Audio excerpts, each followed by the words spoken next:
En apprenant la mort de son père, George VI, la reine Elisabeth II a eu une réaction étonnante et totalement déroutante. Celle qui avait alors 25 ans et qui était en voyage au Kenya a été voir son personnel et s'est excusée de devoir entrer en urgence en Angleterre. Le 6 février 1952, la vie d'Elisabeth a basculé suite à la mort de son père, George VI. Ce jour-là, elle apprenait par son mari, le prince Philippe, que le roi était décédé dans son sommeil et que la jeune princesse qu'elle était allait devenir reine, à seulement 25 ans.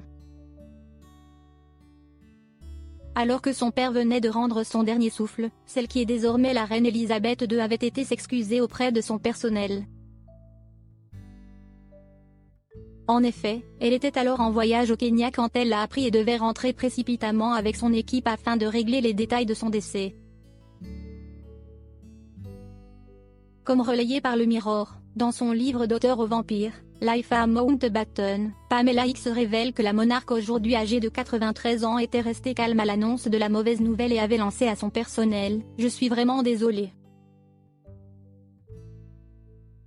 Cela signifie que nous devons tous rentrer à la maison. » Une réplique étonnante alors que sa vie venait d'être chamboulée.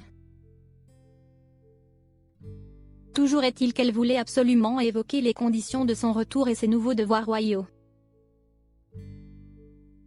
Cette réaction est très étonnante, certes, mais Pamela X explique qu'après avoir parlé avec son personnel, celle qui est actuellement chamboulée par la nouvelle vie de son petit-fils Harry demandait à se retrouver seule dans sa chambre pendant 1 heure. Un an plus tard, le 2 juin 1953, Elisabeth devenait officiellement la reine Elisabeth II lors de la cérémonie officielle de son couronnement. Elle est à ce jour la souveraine ayant exercé le plus long règne dans l'histoire de la monarchie anglaise.